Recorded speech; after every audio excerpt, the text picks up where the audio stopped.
नमस्कार, आप देख रहे हैं न्यूज 9 भारत और मैं हूं आपके साथ अशोक चौहान। देश और दुनिया की तमाम खबरों पर आइए डालते हैं एक नजर। आगामी महाकुंभ में आने वाले श्रद्धालुओं की सुरक्षा के दृष्टिगत जनपद प्रयागराज के समीपवर्ती जनपदों में ऑपरेशन चक्रव्यूह के अंतर्गत अभेद्य सुरक्षा का घेरा बनाया गया है। उक्त संदर्भ में पुलिस महानिदेशक उत्तर प्रदेश प्रशांत कुमार ने क्या कहा, आइए सुनते हैं उनकी जुबानी। आगामी महाकुंभ में आने वाले श्रद्धालुओं की सुरक्षा के दृष्टिगत माननीय मुख्यमंत्री उत्तर प्रदेश द्वारा जनपद प्रयागराज को जोड़ने वाले 7 मार्गों तथा उन मार्गों पर पड़ने वाले जनपद तथा सीमावर्ती जनपदों को मिलाकर प्रयागराज के चारों तरफ अवैध सुरक्षा का एक चक्रव्यूह बनाए जाने के निर्देश दिए गए थे। उक्त निर्देशों के अनुपालन में जनपद प्रयागराज को जोड़ने वाले सभी 7 सड़क मार्गों तथा उन मार्गों पर पड़ने वाले 8 जनपदों में आने जाने वाले वाहनों एवं व्यक्तियों की चेकिंग एवं फ्रिस्किंग किए जाने हेतु कुल 102 मोर्चे बनाए गए हैं। मार्गों पर अचूक सुरक्षा व्यवस्था सुनिश्चित कराए जाने हेतु कुल 1026 पुलिसकर्मी, जिनमें 71 निरीक्षक, 234 उप निरीक्षक, 645 आरक्षी एवं मुख्य आरक्षी तथा 76 महिला आरक्षी शामिल हैं एवं 113 होमगार्ड एवं पीआरडी के जवान तथा 11 कंपनी केंद्रीय रिजर्व पुलिस एवं 15 कंपनी पीएससी को नियुक्त किया गया है। जल मार्ग की निगरानी हेतु 1 कंपनी 2 प्लाटून पीएससी भी लगाई गई है। इसके अतिरिक्त कुल 10 वज्र वाहन, 15 ड्रोन, 20 एंटी सबोटाज टीम एवं 5 बम डिस्पोजल स्क्वाड द्वारा 24 घंटे इन मार्गों एवं यहां से प्रयागराज में प्रवेश करने वाले लोगों की निगरानी की जा रही है। महाकुंभ में आने वाले श्रद्धालुओं की सुरक्षा के लिए उत्तर प्रदेश पुलिस कृत संकल्पित है।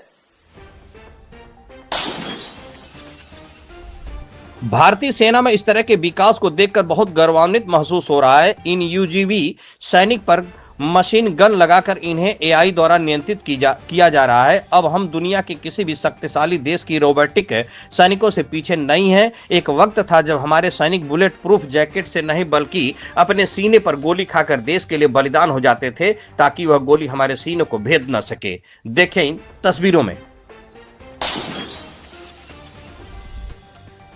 सैल्यूट गौतम अडानी को। हमारे लिए गौतम अडानी सिर्फ उद्योगपति नहीं बल्कि एक सनातनी हिंदू भी हैं। महाकुंभ में 13 जनवरी से 26 फरवरी तक अडानी ग्रुप और इस्कॉन महाकुंभ में 50 लाख श्रद्धालुओं को महाप्रसाद सेवा, 40 वितरण स्थली होंगी, 2500 स्वयं सेवक जुड़ेंगे, बुजुर्गों और विकलांगों के लिए गोल्फ कार्ट और 5 लाख गीता की प्रतियां वितरित की जाएगी।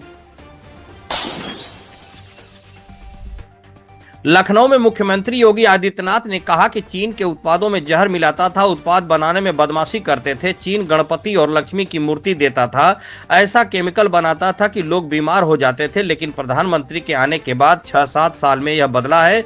वे इंदिरा गांधी प्रतिष्ठान में उत्तर प्रदेश खादी महोत्सव की शुरुआत करने पहुंचे थे। उनके साथ ही खादी एवं ग्रामोद्योग मंत्री राकेश कुमार सचान और प्रमुख सलाहकार अवनीश अवस्थी ने भी कार्यक्रम में शिरकत की। सीएम योगी ने कहा कि खादी विकास की नीति इससे 3 से 3,90,000 लोगों को रोजगार मिला है। खादी उत्पाद पर 15% का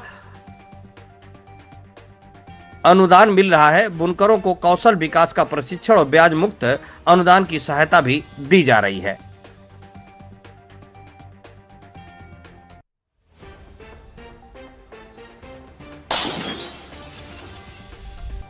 जो लड़की एमएनसी में नौकरी का 48 लाख का पैकेज ठुकरा कर आई क्योंकि उसको लगा अंधकार में जाति नौजवान पीढ़ी को जगाना और भारतीय संस्कृति को बचाना पैसे कमाने से अधिक आवश्यक है। आज उसकी आवाज को सुमेटो केस कर के दावा दिया गया है। आज इसके साथ खड़े नहीं हुए तो कल हम सुरक्षित नहीं रहेंगे। जलते घर को देखने वालों, फूस का छप्पर आपका है, आपके पीछे तेज हवा है, आगे मुकद्दर आपका है।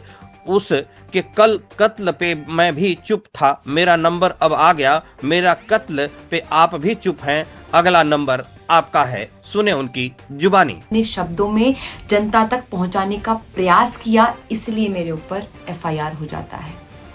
आप विचार कीजिए कि भारत जैसे देश में एक पंजाब क्षेत्र के सांसद भगत सिंह को आतंकवादी कहकर पुकारते हैं। हमारे देश में वीर सावरकर को गालियां दी जाती हैं। हमारे देश में प्रभु श्री राम के होने के बार बार प्रमाण मांगे जाते हैं। हमारे देश में श्री कृष्ण के चरित्र को बार बार गिराया जाता है, उनके चरित्र का दोहन होता है, लेकिन ऐसे लोगों पर कोई एफआईआर दर्ज नहीं की जाती है। आप विचार कीजिए कि हमारे देश में एक पेंटर जो माता सीता, माता लक्ष्मी और अन्य कई देवियों की नंगी तस्वीरें बनाता है, उसको पद्मश्री और पद्म भूषण से नवाजा जाता है। एफआईआर तो होने से रही। हमारे देश में मदर टेरेसा आती है, हमारे देश की संस्कृति को खराब करती है या कन्वर्जन करती है और उसको भारत रत्न मिल जाता है। अब विचार कीजिए, हमारे देश में जेएनयू जैसी यूनिवर्सिटी में एक व्यक्ति भारत तेरे टुकड़े होंगे जैसे नारे लगाता है और उसके ऊपर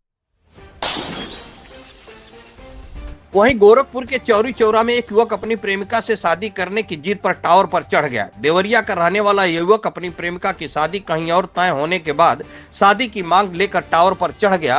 प्रेमी ने घंटों टावर पर चढ़ा रहा, उससे नीचे उतारने का नाम नहीं लिया। आखिरकार पुलिस कड़ी मशक्कत के बाद नीचे उतारने में कामयाब रही। देखें इन तस्वीरों में।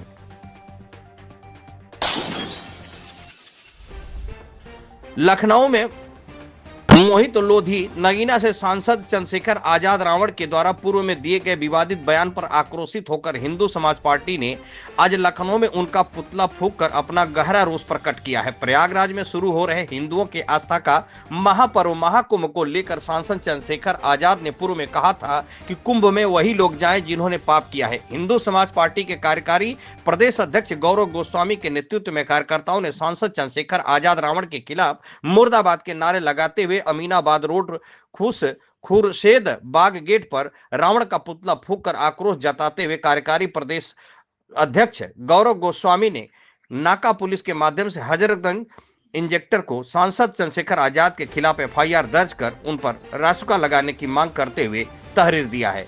देखें इन तस्वीरों में। वहीं जौनपुर में नेवडिया थाना क्षेत्र के जमालपुर भवानीगंज गांव में सरकारी जमीन पर दबंगई से कब्जा के मामले का वायरल वीडियो के माध्यम से जरूर आप लोग देख सकते हैं कि इस दबंग को जो लाठी डंडे लेकर वर्तमान प्रधान को इतनी बड़ी भीड़ के सामने गालियों की बौछार कर रहा है कि इतना बड़ा डंडा लेकर इतनी बड़ी भीड़ के बीच में बड़ी वारदात को अंजाम देने के लिए तैयार है। क्या इस पर जौनपुर जनपद के डीएम डॉक्टर दिनेश चंद्र और तेज तर्रार कप्तान डॉक्टर कौस्तुभ ऐसे मुकदमे में पाबंद करेंगे जिससे आगे से कोई ऐसी जरूरत ना करे? अब देखना होगा क्या होती है कार्रवाई। देखें इन तस्वीरों में। काशी विश्वनाथ मंदिर में आज से कुंभ वाली भीड़ शुरू हो गई है। चारों तरफ दर्शनार्थियों की भारी भीड़ है। आम दिनों और सावन सोमवार में जो लाइन सड़कों से दोपहर 2 बजे तक खत्म हो जाती थी, लेकिन आज की लाइन की भीड़ सुबह से लेकर अभी तक जस की तस बनी हुई है। देखें इन तस्वीरों में। यहाँ खबरों का सिलसिला कभी नहीं थमता। सिर्फ और सिर्फ बने रहिए न्यूज़ 9 भारत पर। अब चाहूंगा इजाजत। नमस्कार।